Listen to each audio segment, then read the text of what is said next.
में भारत में डर का माहौल है, लोगों में खौफ बना हुआ है। गुजरात के लोग भी डरे हुए हैं, बंगाल के लोग भी डरे हुए हैं, केरल के लोग भी डरे हुए हैं, तमिलनाडु के लोग भी डरे हुए हैं, यूपी, बिहार, झारखंड, अरुणाचल के लोग भी डरे हुए हैं। सब में खौफ है। अगड़े भी डरे हुए हैं, पिछड़े भी डरे हुए हैं, दलित भी डरे हुए हैं और ब्राह्मण भी डरे हुए हैं, हिंदू भी डरे हुए हैं, जैन भी डरे हुए हैं, बौद्ध भी डरे हुए हैं, सिख भी डरे हुए हैं। गरीब इस बात से डरा हुआ है कि उसका बच्चा मिड डे मील खाता है, कहीं मिड डे मील में किसी ने जहर मिला दिया तो क्या होगा। अमीर इस बात से डरे हुए हैं कि वो फ्लाइट से चलते हैं, अगर पायलट रेडिकलाइज हो गया तो क्या होगा। मिडिल क्लास इस बात से डरा हुआ है कि वो ट्रेन में सफर करता है, मेट्रो ट्रेन में सफर करता है, लोकल ट्रेन में सफर करता है, एक्सप्रेस ट्रेन में सफर करता है, राजधानी में सफर करता है, अगर उसका ड्राइवर रेडिकलाइज हो गया तो क्या होगा। अगर रेलवे स्टेशन का जो स्टेशन मास्टर है, जो पूरा ये डिसाइड करता है कि कौन सी ट्रेन किस लाइन पे आएगी, अगर वो रेडिकलाइज हो गया और उसने दो ट्रेनों को एक ही लाइन पे ले आके खड़ा कर दिया, आपस में टक्कर हो जाएगी, तब क्या होगा। लोग इस बात से डरे हुए हैं कि जो ट्यूबवेल ऑपरेटर है, जो पानी की टंकी का ऑपरेटर है, जो टंकी में ऊपर पानी भरता है और एक टंकी से लगभग 10,000 लोग पानी पीते हैं, अगर वो ट्यूबवेल ऑपरेटर रेडिकलाइज हो गया और उसने पानी की टंकी में जहर मिला दिया, तब क्या होगा। लोग इस बात से डरे हुए हैं कि वो जो दवा खाते हैं, बुखार की दवा, जुकाम की दवा, खांसी की दवा, वो दवा जहां बन रही है, जहां इंजेक्शन बन रहा है, जहां सिरप बन रहा है, जहां पे टैबलेट बन रही है, अगर वो दवा बनाने वाला रेडिकलाइज हो गया और उसने दवा की बजाय, नाम तो दवा का रहेगा, उसमें अगर उसने जहर भर दिया तो क्या होगा। लोग इस बात से डरे हुए हैं कि मिठाई की दुकान पे अगर जो मिठाइयां बना रहा है वो रेडिकलाइज हो गया, अगर मिल्क डेयरी में, चाहे वो मदर डेयरी हो, चाहे पराग डेयरी हो, जो भी दूध की डेयरी है, वहां दूध डेयरी पे काम करने वाला रेडिकलाइज हो गया और दूध के पैकेट में, दही के पैकेट में, पनीर के पैकेट में अगर उसने जहर मिला दिया तो क्या होगा।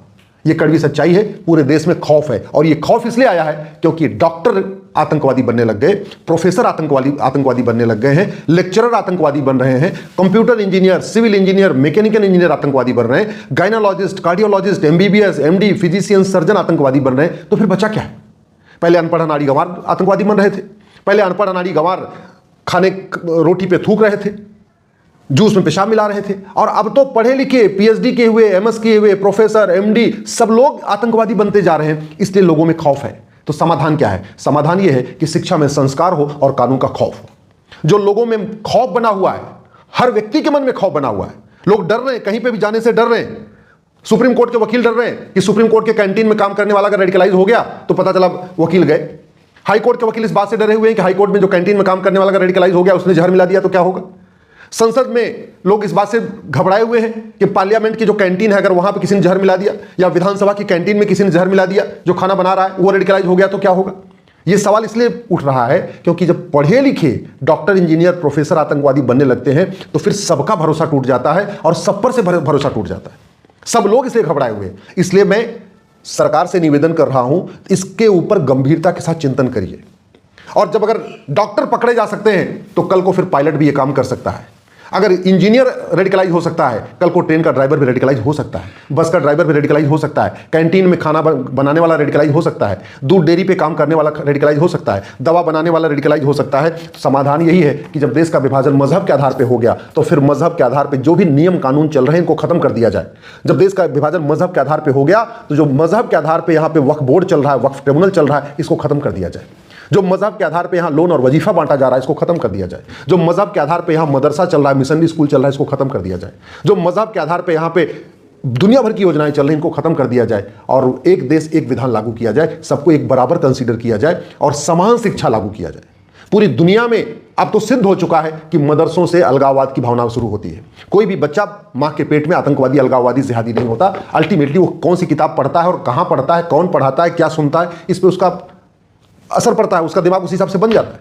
जब ये पता चल चुका है कि जितने भी आतंकवादी, अलगाववादी पकड़े जा रहे हैं, सारे के सारे कहीं ना कहीं डायरेक्टली इनडायरेक्टली मदरसे से पढ़े हुए हैं, नहीं पढ़े हुए हैं तो किसी मौलवी की तालीम ले रहे हैं। जो 400 डॉक्टर भी रडार पे हैं, उनमें बहुत सारे डॉक्टरों को रेडिकलाइज कर दिया कश्मीर के एक तीसरी पास व्यक्ति ने।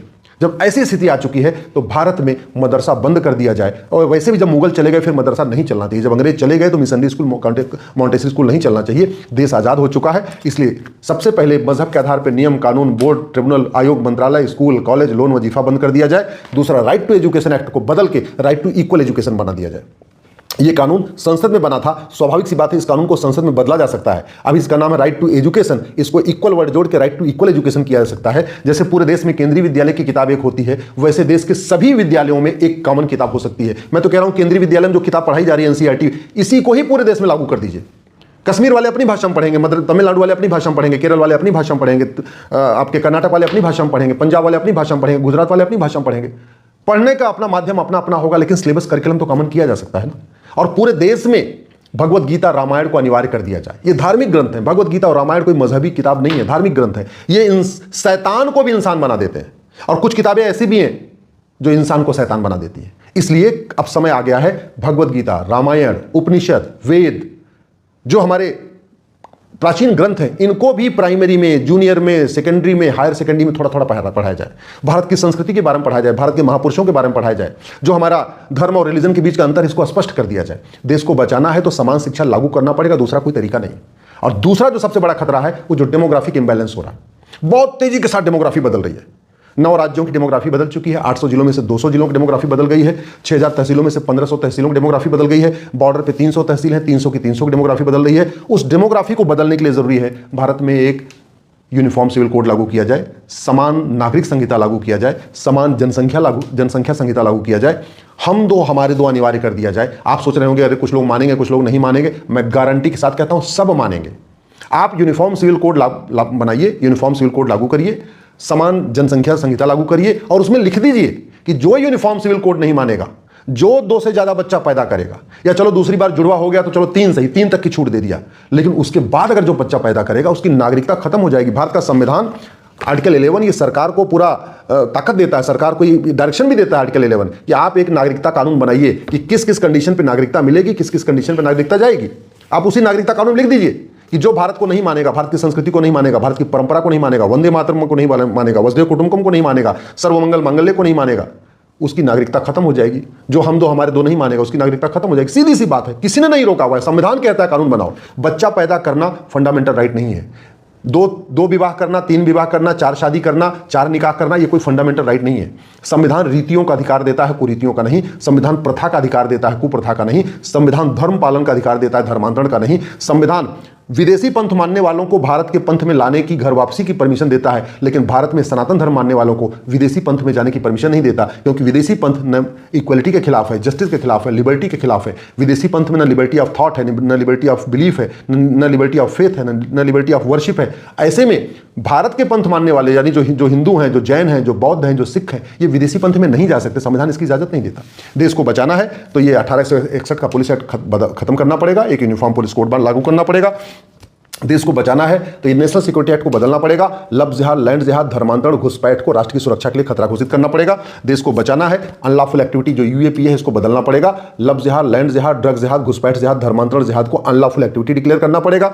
अगर देश को बचाना है इस बीएनएस को बदलना पड़ेगा। इस बीएनएस में 5 नए चैप्टर जोड़ना पड़ेगा। एक chapter offence relating to love जिहाद, दूसरा ऑफेंस रिलेटिंग टू ड्रग जिहाद, तीसरा ऑफेंस रिलेटिंग टू लैंड जिहाद, चौथा ऑफेंस रिलेटिंग टू घुसपैठ जिहाद यानी इन्फिल्ट्रेशन, और 5वां ऑफेंस रिलेटिंग टू कन्वर्जन, धर्मांतरण जिहाद। इसके लिए 5 नए चैप्टर जोड़ना पड़ेगा। देश को बचाना है जो सेक्शन 111 है बीएनएस की, जो ऑर्गेनाइज क्राइम है, उसमें साफ साफ लिखना पड़ेगा लव जिहाद, लैंड जिहाद, धर्मांतरण, घुसपैठ ये ऑर्गेनाइज क्राइम है। इसमें सेक्शन 113 है जो एक्ट ऑफ टेररिज्म है, लव जिहाद, लैंड जिहाद, ड्रग जिहाद, घुसपैठ जिहाद, धर्मांतरण जिहाद को एक्ट ऑफ टेररिज्म डिक्लेयर करना पड़ेगा। इसमें सेक्शन 147 है वेजिंग वॉर, उस सेक्शन 147 को बदलना पड़ेगा। लव जिहाद, लैंड जिहाद, ड्रग जिहाद, घुसपैठ जिहाद, धर्मांतरण जिहाद को वेजिंग वॉर डिक्लेयर करना पड़ेगा। इसमें सेक्शन 152 है जो भारत की संप्रभुता के लिए खतरे हैं, जो भारत की एकता अखंडता के लिए खतरे हैं, उससे निपटने के लिए सेक्शन 152 है, उसको बदलना पड़ेगा।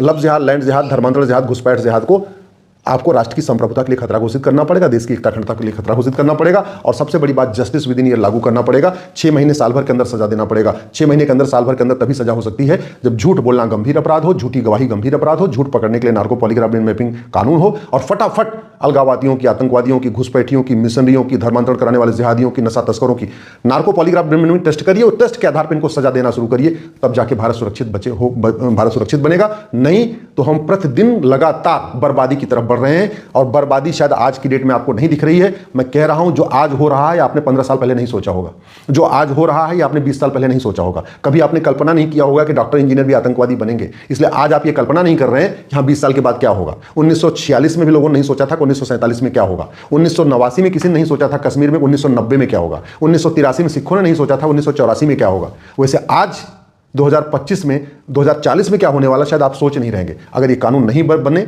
अगर समान शिक्षा लागू नहीं हुई, समान पुलिस संहिता लागू नहीं हुई, धर्मांतरण नियंत्रण कानून नहीं बना, घुसपैठ नियंत्रण कानून नहीं बना, जनसंख्या नियंत्रण कानून नहीं बना, जस्टिस विद इन ईयर लागू नहीं हुआ, फटाफट इनको सजा देना नहीं शुरू किए, तो भारत में बर्बादी आएगी और वो 15 साल के अंदर आएगी।